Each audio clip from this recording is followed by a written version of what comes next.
ഗീതാ ഗോവിന്ദത്തിൽ സുഹൃത്തുക്കളെ നമുക്ക് കാണാനായിട്ട് സാധിക്കുന്നത്, അതായത് മാർഗഴിയെ ഗീതുവിൻ്റെ മുൻപിൽ എത്തിക്കുന്ന, അതായത് മാർഗഴിയെ കയ്യോടെ പിടികൂടി ഗീതുവിൻ്റെ മുൻപിൽ എത്തിക്കുന്ന നമ്മുടെ ഗോവിന്ദിനെയാണ് നമുക്ക് കാണാനായിട്ട് സാധിക്കുന്നത്.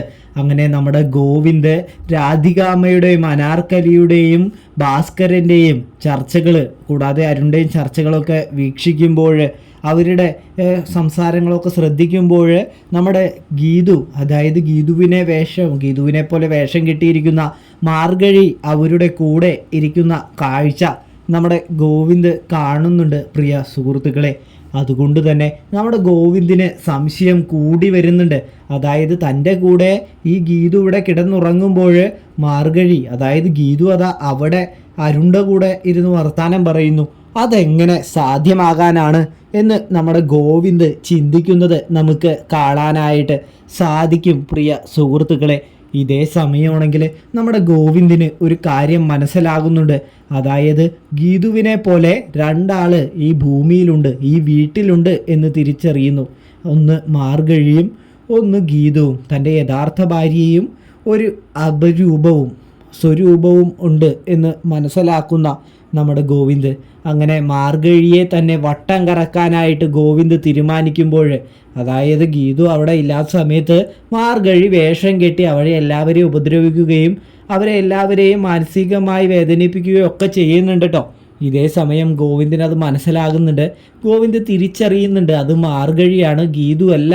ഗീതു പുറത്തു പോകുമ്പോൾ മാത്രമേ അവർ മാർഗഴിയെ വേഷം കെട്ടി ചിറക്കുകയുള്ളൂ എന്ന് മനസ്സിലാകുന്ന നമ്മുടെ ഗോവിന്ദാണെങ്കിൽ അറിഞ്ഞ് കളി തുടരുന്ന കാഴ്ച. അതായത് മാർഗഴിയെ പിടിച്ചിട്ട് ഗീതു നീ എന്താ ഇവിടെ നിൽക്കുന്നത്, നീ ഇങ്ങോട്ട് വാ എന്നൊക്കെ പറഞ്ഞ് ഓരോന്നൊക്കെ ചെയ്യാൻ കാര്യങ്ങളൊക്കെ ചെയ്യിക്കുന്നുണ്ട്. ഇതേ സമയമാണെങ്കിൽ മാർഗഴിക്ക് ഇതെന്ത് ഇയാൾ ഇങ്ങനെ കാണിക്കുന്നത് എന്നൊരു ചിന്ത വരുന്നുണ്ട്. പിന്നെയാണ് നമ്മുടെ മാർഗഴിക്ക് മനസ്സിലാകുന്നത് അയാളുടെ മനസ്സിൽ ഞാൻ അയാളുടെ ഭാര്യയല്ലേ, അതുകൊണ്ടായിരിക്കുമെന്ന് ചിന്തിക്കുന്നുണ്ട്. അങ്ങനെ അദ്ദേഹം ഇങ്ങനെ ഓരോന്നൊക്കെ ചെയ്യുന്നുണ്ട്. നമ്മുടെ ഗോവിന്ദ് മാർഗഴിയെ കൊണ്ട് ചെയ്യിക്കുന്നുണ്ട്. അതായത് കടിച്ച പാമ്പിനെ കൊണ്ട് തന്നെ വിഷം ഇറപ്പിക്കുക എന്ന ആ ചിന്ത നമ്മുടെ ഗോവിന്ദ് ഉപയോഗിക്കുന്നുണ്ട്. ഇതേ സമയമാണെങ്കിൽ നമ്മുടെ മാർഗഴിയുടെ മനസ്സിലൊരു സംശയം വന്ന് തുടങ്ങുന്നുണ്ട്. ഇതിനു മുമ്പൊന്നും ഈ ഗോവിന്ദ് എന്നോട് ഇങ്ങനെ പെരുമാറിയിട്ടില്ലല്ലോ, പിന്നെ എന്താ ഇത്ര പെട്ടെന്ന് എൻ്റെ കള്ളി എങ്ങാനും ഇദ്ദേഹം ഇനി കണ്ടുപിടിച്ചോ എന്നൊരു സംശയം നമ്മുടെ മാർഗഴിക്ക് വന്നു തുടങ്ങുന്നത് നമുക്ക് കാണാനായിട്ട് സാധിക്കും. ഇതേ സമയമാണെങ്കിൽ നമ്മുടെ ഗോവിന്ദ്, അതായത് മാർഗഴി വിചാരിച്ച മാതിരി തന്നെ മാർഗഴിയെ വേറെ ഒരു സ്ഥലത്തേക്ക് പതിയെ കൊണ്ടുപോയിട്ട് ഗോവിന്ദ് പറയുന്നുണ്ട്, ആൾമാറാട്ട കുറ്റം വലിയ തെറ്റാണെന്ന് നിനക്കറിയില്ലേ എന്ന് ചോദിക്കുന്നുണ്ട്. സത്യത്തിൽ നീ ആരാണ് എന്ന് ചോദിക്കുമ്പോൾ നമ്മുടെ മാർഗഴി പറയുന്നുണ്ട്, ഞാൻ ഗീതുവിൻ്റെ സഹോദരിയാണ്. അതായത് ഗീതുവിൻ്റെ അച്ഛനിൽ അവരാരും അറിയാതെ ജനിച്ച മകളാണ് ഞാൻ എന്ന് പറയുന്ന കാഴ്ചയാണ് പ്രിയ സുഹൃത്തുക്കളെ നമുക്ക് കാണാനായിട്ട് സാധിക്കുന്നത്. അതുകൊണ്ടാണ് ഞാനും ഗീതുവും ഒരേപോലെ ഇരിക്കുന്നത് എന്ന് പറയുന്നു. അപ്പോൾ നിൻ്റെ പേരെന്താണ് എന്ന് ചോദിക്കുമ്പോൾ നമ്മുടെ ഗീതുവിൻ്റെ സ്വരൂപമുള്ള ആൾ പറയുന്നുണ്ട്, എൻ്റെ പേര് മാർഗഴി എന്നാണ്. എന്നെ ഇവിടെ വരുത്തിയത് നിങ്ങളുടെ രാധികാമ്മയും അനാർക്കലിയും ഭാസ്കരനും എന്ന് പറയുന്ന ഒരാളാണ് എന്ന് പറയുമ്പോൾ എന്താണ് അവരുടെ ഉദ്ദേശം? അവരെന്തിനാണ് നിന്നെ ഈ ഒരു തരത്തിലുള്ള വേഷം കെട്ടിച്ച് ഇവിടേക്ക് കൊണ്ടുവന്നത് എന്ന് ചോദിക്കുന്ന കാഴ്ച. ഇതേ സമയമാണെങ്കിൽ നമ്മുടെ മാർഗഴി ഗോവിന്ദിനോട് പറയാണ്, നിങ്ങളെയും ഗീതുവിനെയും ഈ ഭൂമിയിൽ നിന്നും ഇല്ലാതാക്കാനാണ് അവരെനിക്ക് കാശ് തന്ന് എന്നെ ഇങ്ങോട്ട് കൊണ്ടുവന്നത് എന്ന് പറയുമ്പോൾ നീ എന്താടി പറഞ്ഞ എന്ന് ചോദിച്ച് കൈ ഓങ്ങാനായിട്ട് ഒരുങ്ങുമ്പോൾ നമ്മുടെ മാർഗഴി ആ കൈ തടയുന്നുണ്ട്. എന്നിട്ട് പറയുന്നുണ്ട്, എനിക്ക് നിങ്ങളെ വേണമെങ്കിൽ പുഷ്പം പോലെ കൊന്നുകളയായിരുന്നു സാർ, പക്ഷേ ഞാനത് ചെയ്യാതിരുന്നത് നിങ്ങളെയും ഗീതുവിനെയും എനിക്ക് ഇഷ്ടമായത് കൊണ്ടാണ്. കാരണം വേറെ ഒന്നുമല്ല, നിങ്ങൾ സത്യസന്ധരാണ്, നേർവഴിക്ക് നടക്കുന്നവരാണ്. നിങ്ങളെ ഇല്ലാതാക്കാൻ ഞാൻ പറ്റില്ലെന്ന് അവരോട് ഒരു പ്രാവശ്യം പറഞ്ഞതാ. അവരെനിക്ക് കൂടുതൽ പണവും എൻ്റെ ഡിമാൻഡും കാര്യങ്ങളൊക്കെ ഓഫർ ചെയ്തു, എല്ലാം സ്വീകരിച്ചു അവർ. അതുകൊണ്ട് തന്നെ ഞാൻ അവരുടെ കൂടെ നിന്നു. ഞാനിനിയിപ്പോൾ അവരുടെ കൂടെ നിന്നില്ലെങ്കിൽ അവർ വേറെ ആൾക്കാരെ വെച്ച് നിങ്ങളെ ഉപദ്രവിക്കാനായിട്ട് ശ്രമിക്കും, നിങ്ങളെ കൊല്ലാനായിട്ട്, നിങ്ങളെ രണ്ടുപേരെയും ഭൂമിയിൽ നിന്നും തുടച്ചു നീക്കാനായിട്ട് ശ്രമിക്കും എന്ന് പറയുന്ന കാഴ്ച. അതുകൊണ്ടാണ് ഞാൻ ഈ വേഷം കെട്ടിയത്. പക്ഷെ നിങ്ങൾ ഒരിക്കലും ഉപദ്രവിക്കണം എന്ന രീതിയിലേക്ക് ഞാൻ ഇതുവരെ ചിന്തിച്ചിട്ടില്ല എന്ന് പറയുന്ന കാഴ്ച. ഇതേ സമയം ഗോവിന്ദിന് നമ്മുടെ മാർഗഴിയെ വിശ്വാസമാകുന്ന കാഴ്ച നമുക്ക് കാണാനായിട്ട് സാധിക്കുന്നുണ്ട് പ്രിയ കൂട്ടുകാരെ.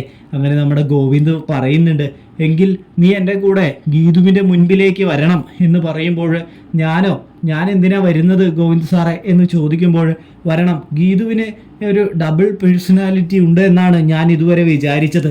ഞാൻ ഇപ്പോൾ നിന്നെ തിരിച്ചറിഞ്ഞത് ക്യാമറയിലൂടെയാണ്, വീടിനകത്ത് വെച്ചിരുന്ന ക്യാമറയിലൂടെ. പക്ഷേ അവൾക്ക് ഒരുപാട് സംശയങ്ങളും കാര്യങ്ങളൊക്കെ ഉണ്ട്. അവളുടെ സ്വഭാവത്തെയും അവളുടെ ഇപ്പോഴത്തെ അവളുടെ വീട്ടിൽ നടക്കുന്ന ചിന്തകളെയൊക്കെ കുറിച്ച് അവൾക്ക് വല്ലാത്ത തെറ്റിദ്ധാരണയും പ്രഷറും ഒക്കെ ഉണ്ട്. അവൾ ഇതൊന്നും ചെയ്യില്ലെന്നാണ് അവൾ വിചാരിച്ചിരിക്കുന്നത്. പക്ഷേ എല്ലാവരും പറയുമ്പോൾ അവർക്ക് മാനസിക പിരിമുറുക്കമുണ്ട്. അതുകൊണ്ട് തന്നെ നീ അവളെ കണ്ട് നീയും അവളും രണ്ടും വെവ്വേറെ ആൾക്കാരാണെന്നും നീ അവളില്ലാത്ത തക്കം നോക്കി കളിക്കുന്ന കളിയാണെന്നും നിന്റെ പിന്നിൽ അനാർക്കലിയും നമ്മുടെ രാധികാമയും അരുണും ഭാസ്കരനുമാണെന്ന് നീ ഗീതുവിനോട് പറയണം എന്ന് പറയുന്ന കാഴ്ച നമുക്ക് കാണാനായിട്ട് സാധിക്കുന്നുണ്ട് പ്രിയ കൂട്ടുകാരെ. അങ്ങനെ നമ്മുടെ ഗീതുവിനോട് താൻ സത്യം പറയാമെന്ന് നമ്മുടെ മാർഗഴി സമ്മതിക്കുന്ന കാഴ്ച. അങ്ങനെ ഗോവിന്ദ് മാർഗഴിയെയും കൂട്ടി ഗീതുവിൻ്റെ ഫ്രണ്ടിലേക്ക്, അതായത് ഗീതുവിനെ വേറൊരു സ്ഥലത്തേക്ക് വിളിച്ചു വരുത്തിക്കൊണ്ട് മാർഗഴിയെയും കൂട്ടി ഗീതുവിൻ്റെ ഫ്രണ്ടിലേക്ക് പോകുന്നു. ഇതേ സമയം നമ്മുടെ ഗീതുവിന് വിശ്വസിക്കാനാകുന്നില്ല, തൻ്റെ പോലെ തന്നെ വേറൊരു രൂപം അതാ ഗോവിന്ദ് സാറിൻ്റെ കൂടെ നിൽക്കുന്നു. അപ്പോൾ താനാണോ ഇത്, അതോ ഇതെന്താ ഇങ്ങനെ എന്നൊക്കെ നമ്മുടെ ഗീതുവിന് വല്ലാത്ത ചിന്തകളൊക്കെ വരുന്നുണ്ട്. ഇതേ സമയം ഗീതു, എങ്ങനെയുണ്ട് എൻ്റെ സർപ്രൈസ് എന്ന് ചോദിക്കുന്ന കാഴ്ച.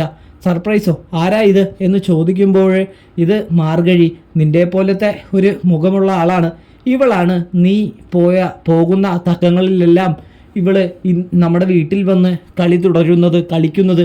ഇതിനെല്ലാത്തിനും പിന്നിൽ അനാർക്കലിയും രാധികാമയുമാണ് എന്ന് പറയുന്ന കാഴ്ച.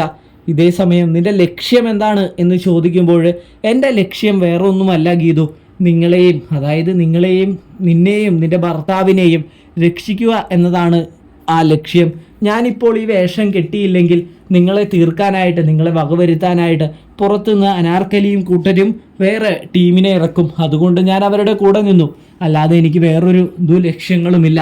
കൂടാതെ തന്നെ നിന്റെ അച്ഛൻ്റെ അതേ മകള് തന്നെയാണ്, അതേ ചോര തന്നെയാണ് ഞാനും എന്ന് നമ്മുടെ മാർഗഴി വെളിപ്പെടുത്തുമ്പോൾ നമ്മുടെ ഗീതു ഞെട്ടിപ്പോകുന്നത് നമുക്ക് കാണാനായിട്ട് സാധിക്കും. അങ്ങനെ തൻ്റെ അനിയത്തിയെ തിരിച്ചു കിട്ടിയ സന്തോഷത്തിൽ നമ്മുടെ